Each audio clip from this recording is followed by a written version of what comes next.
Hi, my name's Samuel and I am the designer of Cryptborn, a solo roll and write dungeon crawler that is coming to Kickstarter very soon. And in this video, I want to show you how to play two of the different level types in Cryptborn, a small dungeon and a medium dungeon, so you can see how the game works and how it progresses.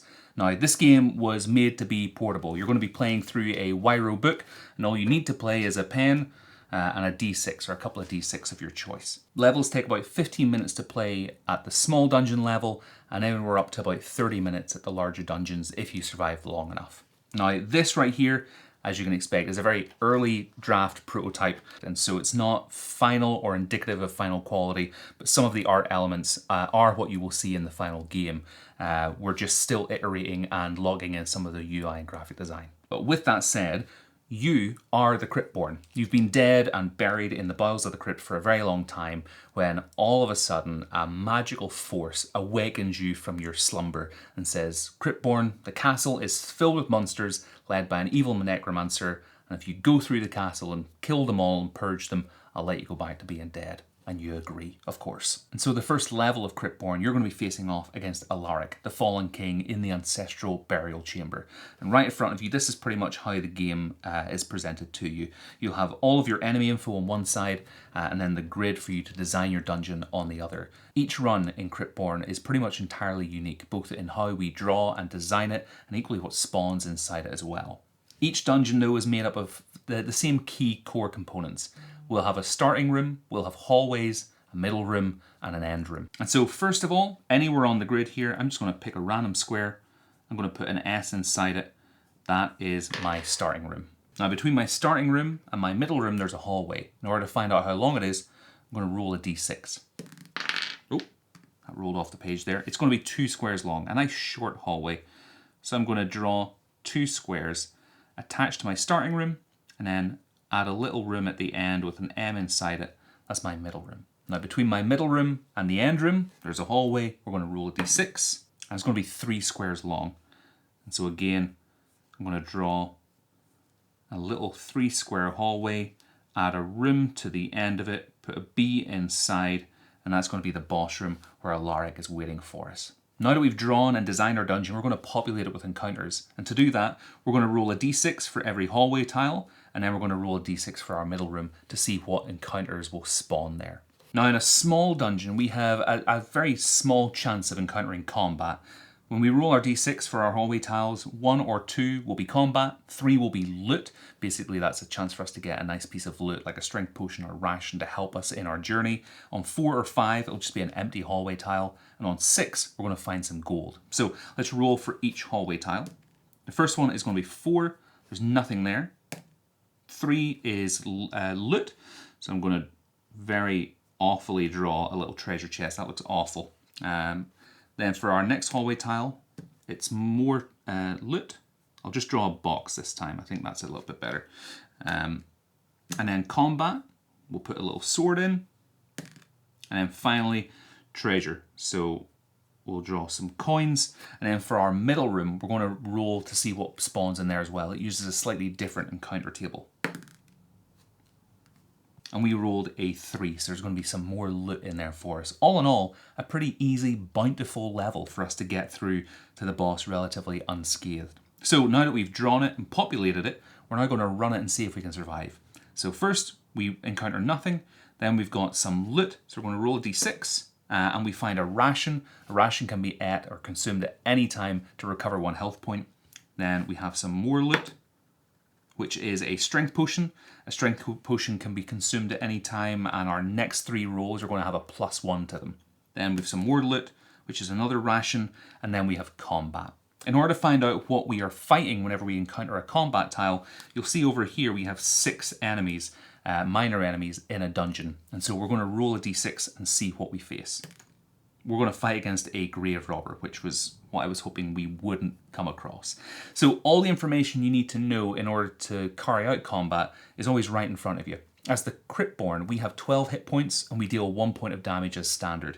For the grave robber, it will hit us on a 5 or more, dealing 1 damage. We will hit it on a 2 or more, and it has 2 health points. Now the grave robber equally has a special ability. He's a kleptomaniac, and so when he successfully hits us, he's going to steal 1 gold from the player.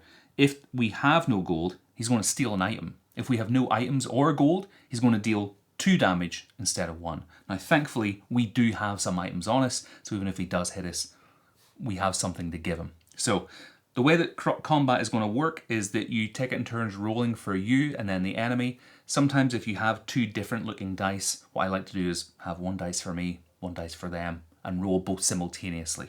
But in this case, I have 2 pretty boring looking white dice, so we're going to roll it 1 at a time. Because we're the Cryptborn, because we're the hero, we always roll and resolve our attack first. So let's see how we do.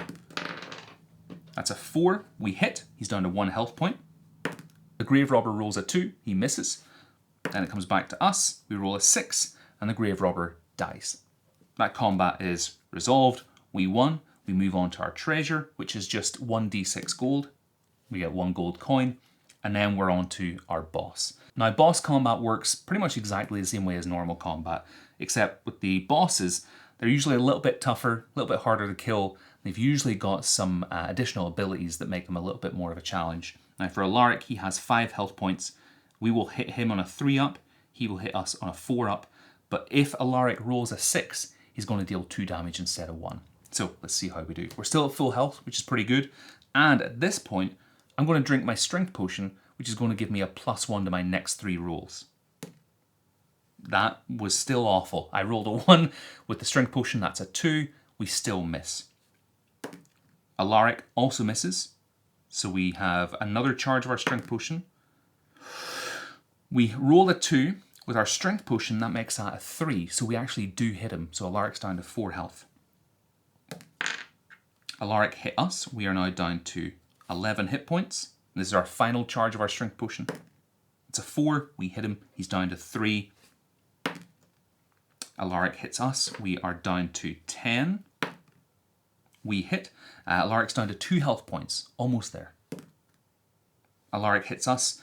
We're now down to 9. We hit Alaric. He's down to 1 hit point. He misses. And he's dead.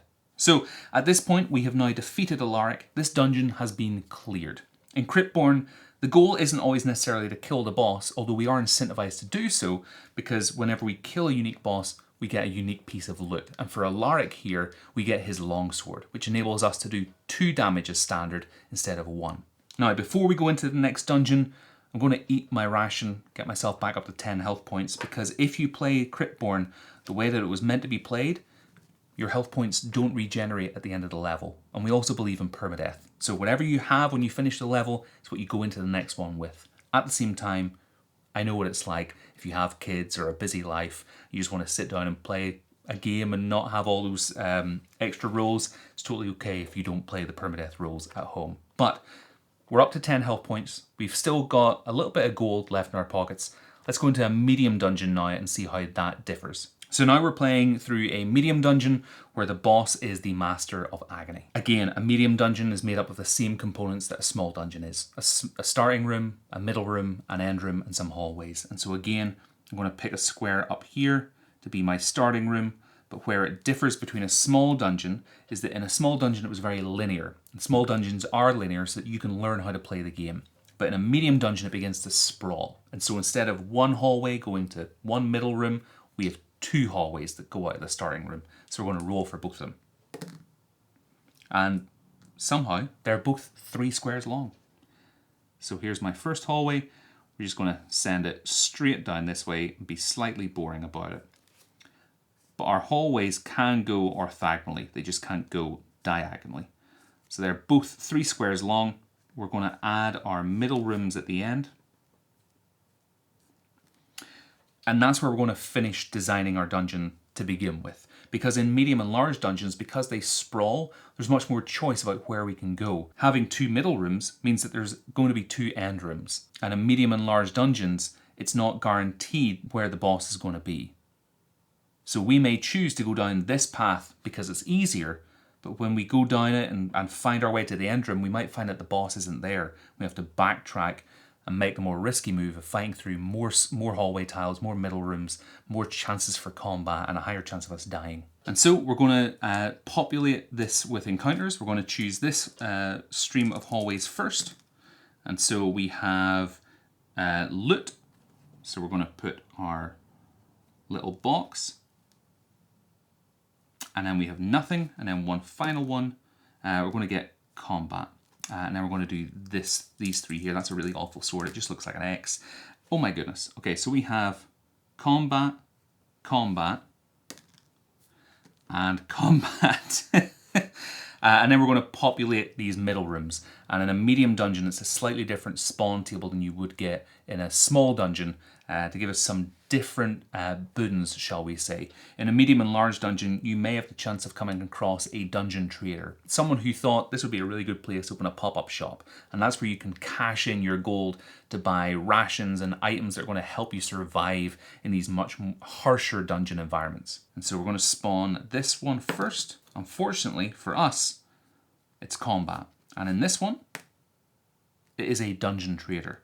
I'm just going to put a little T there to begin with. Now, at this point in time, I have the choice of fighting 3 combat tiles and then finding a trader, or I can get some treasure, nothing, 1 combat, and then fight a combat in the middle room. I like my odds there more, so we're going to go down that hallway. So first of all, we get a ration.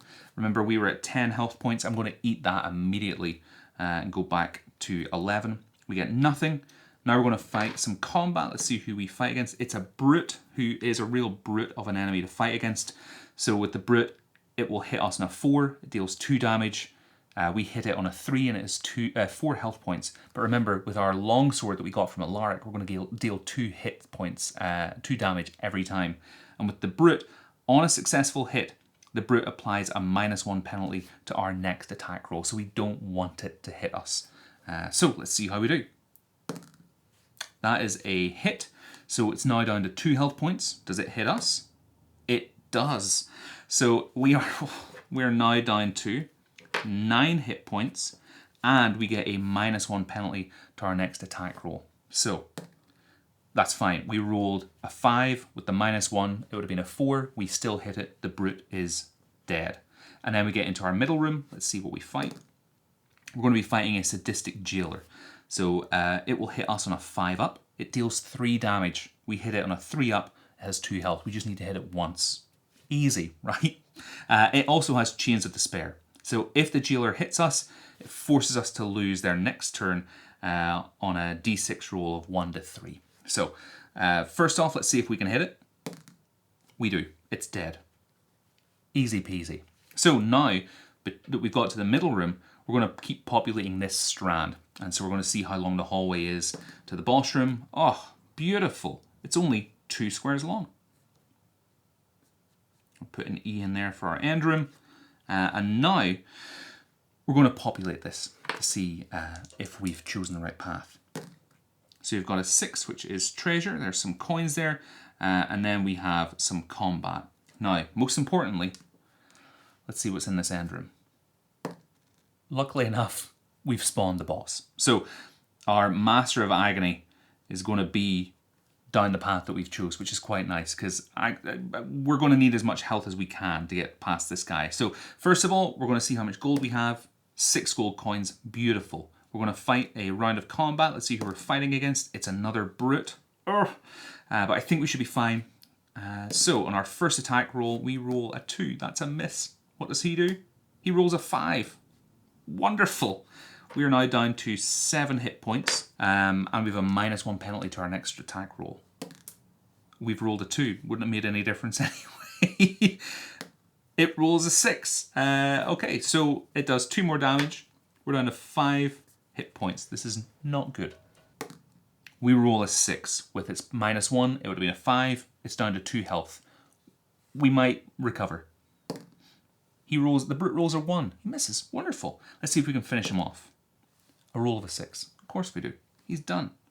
Now we get to face off against the Master of Agony, which from his name you can assume he's not an easy boss to fight. He will hit us on a 5 up. He deals 2 damage. He has a defense of 3, so we'll hit him on a 3 or more, and he has 7 hit points. But he's got a lot of abilities. So if we roll a 1 on our attack roll, we take 2 damage because he is making us suffer for rolling so poorly, which given my past few rolls does not bode well. He also has Chains of Torment. On a roll of 6, the Master of Agony deals an additional 1 damage and forces us to lose our next turn. And finally, he has Relentless Pain. When the Master's health drops below 5, his damage increases to 3 and his attack roll requirement is reduced to 4 or more as opposed to 5 or more. I'll be honest, I don't think we're going to survive, but I'll give it a good shot. So let's see what we do. That is a 2. We immediately miss our first roll, which isn't great. So does he, though. We hit, so he's now down to 5 hit points. He rolls a 6, though, and so he is now going to deal 3 damage, and we miss our next turn, so he in essence gets a free roll. If he rolls a 6, we're dead. He's rolled a 4, which is fine. He misses. That's great. We've rolled a 4. He is now down to 3 health. Because his health has dropped below 5, Relentless Pain now kicks in. He's going to deal 3 damage, and he only needs a 4 or more to hit. If he lands 1 hit, we're dead. He's missed. Okay, we actually might get through this. We rolled a 5. He's down to 1 hit point. I believe in us. He just needs to not roll a 4 or more. He rolled a 2. Okay, that's perfect. We could still do this. We rolled a 3. He's dead. He's dead. I'll be honest, we're pretty close to being dead as well. But folks, that right there is a small dungeon and a medium dungeon and how they play. Each boss carries a unique piece of loot, and so we would also get a piece of loot from the Master of Agony here as well. You can play these levels in any order that you want. You can play them chronologically in the order that we've set, and there is a natural progression to that. But if you see another level or a dungeon or a boss that you think, I wouldn't mind facing them next, you totally can. There's no rules to say that you can't do that. But we're going to be launching on Kickstarter very, very soon. If you're watching this video, it means that you're at least a little bit interested about the game, and I really appreciate that. I'd love if you could share this with your friends and let them know about the game as well, if you think it's their vibe. And if you have any questions about the game, how it plays, or the components that will be in the final version, feel free to let me know, and I'll get back to you as soon as I can.